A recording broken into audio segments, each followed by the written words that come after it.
शादी कराई recording by Aamir film recording studio Delhi. शादी कराई काल्हे के डेट में बारात घरे आई, पहले दुल्हवा बा घरे लड़ाई। काल्हे के डेट में बारात घरे आई, पहले दुल्हवा बा घरे लड़ाई। मांगेला एगो दहेज में गाड़ी, विपताइल बा कपार पे।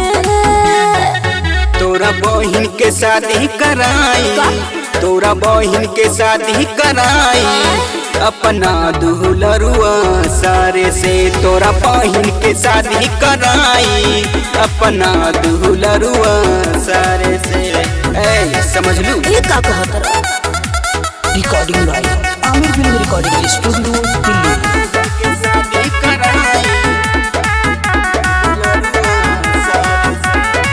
देखो नया गोवा कोइले बा चढ़ाई, बेटा हा पक्ष के करेला बड़ाई।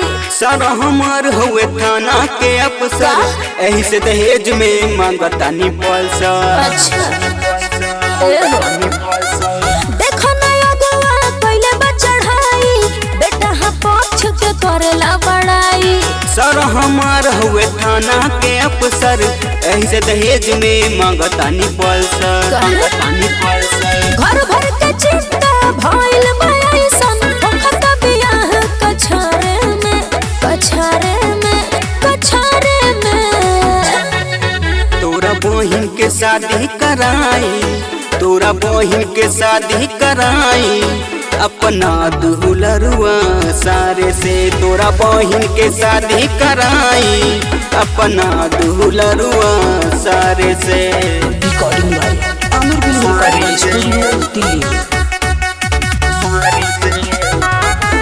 शादी कराई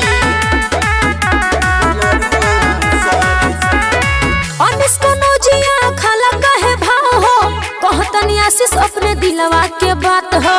लखीमपुर के हई लइका रंग बाज हो, यही से जाने ला यूपी बिहार हो। बुझलू बिहार हो। अनिस को नौजिया खाला कहे भाव हो, कहतनी आशीष अपने दिलवा के बात हो। लखीमपुर के हई लइका रंग बाज हो, यही से जाने ला यूपी बिहार हो। यूपी बिहार हो।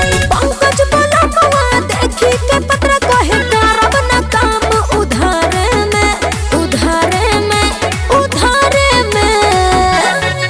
तोरा बहिन के शादी कराई, तोरा बहिन के शादी कराई अपना दुल्हरुआ सारे से। तोरा बहिन के शादी कराई अपना दुल्हरुआ सारे से। ए समझ लू चुप रहो। Recording by Aamir film recording studio Delhi.